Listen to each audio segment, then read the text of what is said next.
Praise the lord అండి. ఎలా ఉన్నారు? బాగున్నారు కదా? So today I want talk about tower of Babel. Babel అంటే తారుమారు. అయితే ఇక్కడ జెనసిస్ 11th చాప్టర్లో 1 to 9 వర్సెస్ ఉన్నాయి. అయితే I want read each and everything, but we could not to save the time I'm just reading few of the versus. ఇక్కడ వాళ్ళు east నుంచి ట్రావెల్ అవుతూ వచ్చినారు. నోవా అండ్ హిస్ ఫ్యామిలీ వాళ్ళు after ఏమంటారు ప్రామిస్ ఆఫ్ గాడ్ వాళ్ళందరూ వాళ్ళ పిల్లలు ఏమైపోతూ వచ్చినారు, స్ప్రెడ్ అవుతూ వచ్చినారు. ఈస్ట్ నుంచి వాళ్ళు ట్రావెల్ చేసేసి తర్వాత బ్రిక్స్ తోటి, స్లైమ్ అంటేనేమో సున్నము సిమెంట్ తయారు చేయడానికి వాడతారు. అయితే ఒక ప్లేస్లో అయితే మా ఊర్లో కొండకే పెట్టేసిండు రా మెటీరియల్స్ తీసుకోనికి. సిమెంట్ ఫ్యాక్టరీ వాళ్ళు కొండలో స్లైమ్ ఉంటుంది కాబట్టి, లైమ్ ఏమంటారు సున్నం ఉంటుంది కాబట్టి. అయితే ఇక్కడ మోటార్ తోటి, బ్రిక్స్ తోటి, స్టోన్స్ తోటి వాళ్ళు ఒక టవర్ కట్టాలి అని, ఒక సిటీ కట్టుకుంటా పైకి వెళ్ళిపోయి మంచి కడుతున్నారు. ఎంత జెనసిస్లోనే సిమెంటు, మోటార్ ఇవన్నీ ఉన్నాయి కదా, బ్రిక్స్ అని. ఎంత దేవుడు వాళ్ళ జ్ఞానం ఇస్తూ వచ్చినాడు ఆ టైం నుంచి, అందుకే బిల్డింగ్స్ ఉంటూ వచ్చినాయి. అయితే వాళ్ళు టవర్ కడతా ఉంటే దట్ టవర్ దే వాన్ అంటే వాళ్ళు నేను చూడు ఎంత గ్రేట్, నేను కడుతున్నాను, నా చూడు ఎంత పెద్దగా ఉంది. ఇప్పుడు మనం కూడా చిన్నపిల్లలు ఇసుకలో కట్టుకుంటున్నప్పుడు నా చూడు ఎంత పెద్దగా ఉందో, నీ చూడు ఎంత పెద్దగా ఉందో అంటే it's like nothing but for the fame, name కోసం అన్నట్టు కదా. నాది నా పేరు, నా ప్రతిష్ట, నా అనేది. అయితే ఎలా అని టు రీచ్ ద హెవెన్ వాళ్ళు ఏమనుకున్నారంటే అట్లనే కట్టుకుంటా పరలోకానికి వెళ్ళిపోవాలనుకున్నారు. కానీ పరలోకానికి మన బిల్డింగ్లు, మన ఫేమ్, మన డబ్బు, మన అకౌంట్ అవేం రావు. God said that I'm the way. దేవుడే మన లైఫ్, ఆయన ట్రూ గాడ్. ఆయన మన లైఫ్, మనల్ని పరలోక రాజ్యం తీసుకువెళ్ళడానికి he is a one, he gives us a way. అయితే ఆయన ఎట్లా వే అని అంటున్నాం మనము అంటే, ఆయన రక్తంతో మనం కడగబడితే మనము పరలోక రాజ్యం చేరుతాం. అంతేగాని ఇక్కడ నుంచి బిల్డింగ్లు పై కట్టుకుంటే పరలోక రాజ్యం వెళ్ళలేము. మీకు అందరికి తెలుసు కదా, స్ట్రాటోస్ఫియర్, ఐనోస్ఫియర్, స్ట్రాటోస్ఫియర్ అని. అట్లా అంటే ఇక్కడనే మనకి భూమిలోనే కొన్ని లేయర్స్ ఉంటాయి. ఒక స్ట్రాటోస్ఫియర్లోనే తర్వాత ఏమంటారు టోపోస్ఫియర్ అని. అట్లా టోపోస్ఫియర్ అంటే అంతకంటే పైకి ఏరోప్లేన్స్ కూడా వెళ్ళలేవు.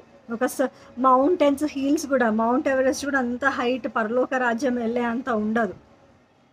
అయితే ఇక్కడ వీళ్ళు ఏమనుకున్నారంటే పరలోకానికే వెళ్ళిపోవాలన్న ఇది అదేమంటారు వాళ్ళ టార్గెట్ పెట్టుకున్నారు.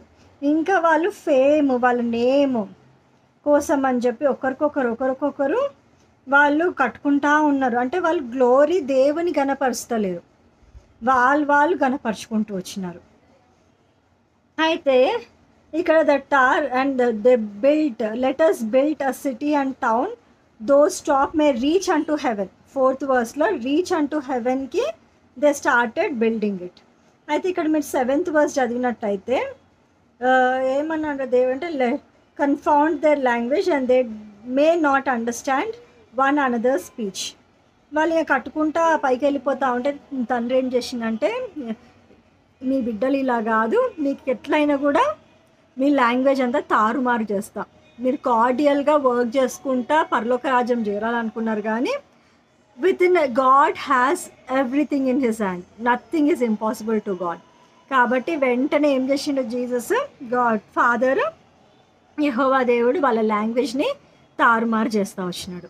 అయితే మీరు అనుకోవచ్చు, అప్పుడున్న బాబేలు టైంలో ఉన్న జనాలు ఈరోజు లేరు అనుకుంటున్నారా?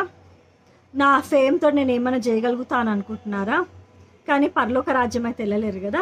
ఎంతున్నా ఇక్కడ ఓకే అని చెప్పి ఫోన్ కాల్ చేయొచ్చేమో, కానీ పరలోక రాజ్యం చేరాలంటే యేసుక్రీస్తు రక్తమే బలియాగంగా, బలి పశువుగా మన కొరకు బలి అవుతూ వచ్చింది. ఆయన రక్తమే, కోడెదూడ యొక్క రక్తము మనల్ని ఏం చేస్తుంది?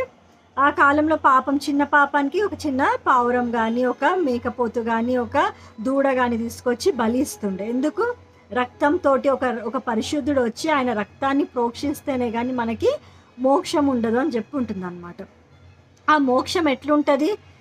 నోటితో ఒప్పుకోవాలి, నేను పాపినయ్యా, నన్ను క్షమించు, జన్మ కర్మ పాపంతో మనము పుట్టి ఉంటున్నాము. చిన్నపిల్లలు కూడా చెప్తాం, మీరు వెళ్ళి ఆడుకోపోండి, బాగా చదువుకోండి, బాగా మంచి మార్క్స్ తెచ్చుకోండి, అబద్ధాలు ఆడొద్దు, దొంగతనం చేయొద్దు అని ఒక దొంగ కూడా వాళ్ళ పిల్లకి మంచి మాటలే చెప్తాడు. కానీ ఆటోమేటిక్గా కొట్లాటలు వస్తాయి, ఆటోమేటిక్గా చెడ్డ మాటలు వస్తాయి, ఆటోమేటిక్గా దూషణ, కోపము, ఇవన్నీ ఆటోమేటెడ్. ఎందుకు అని అంటే అది ఇంబేడెడ్ ఇన్ ఆర్ హ్యూమన్ నేచర్, మన బ్లడ్లో, మన శరీరంలో, మన భూలోకంలో ఉన్నందుకు ఇవన్నీ ఉన్నాయి అన్నమాట. So next time if possible without this sound system surroundings disturbance లేకుండా I try my video be good, clear, clarity. I think ఒక్క చిన్న వర్స్ తీసుకుందాము, నేను ఒక్కటి పెడతాను. సామ్స్ 127:1 చూడండి ఒకసారి. కీర్తనలు 127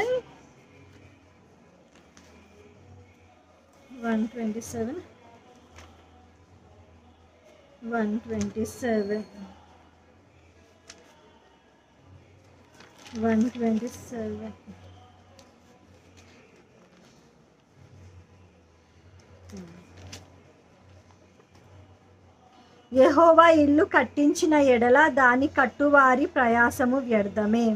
యెహోవా పట్టణమును కాపాడని ఎడల దాని కావలి కాయువారు మేలుకొని యుండుట వ్యర్థమే. యెహోవానే కట్టాల మన ఇల్లు. యెహోవా ద్వారానే, దేవుడు లేకపోయినా అంటే అవుట్ ఆఫ్ దేవుడే మన నేమ్ని గొప్ప చేస్తాడు. నా అంతటా నేను నా నేమ్ని గొప్ప చేసుకోలేను. నా అంతటా నేను స్పిరిచువల్గా కానీ, ఫిజికల్గా కానీ, మెటీరియలిస్టిక్ కానీ ఎక్కడ కూడా without the involvement of God, you all know that better, right? దేవుడికి ఆజ్ఞ లేనిది ఏది కూడా జరగదు అంటారు కదా. అట్లనే దేవుని ఆజ్ఞని ఆయన కడితేనే తప్ప మన ఇల్లు కట్టబడదు.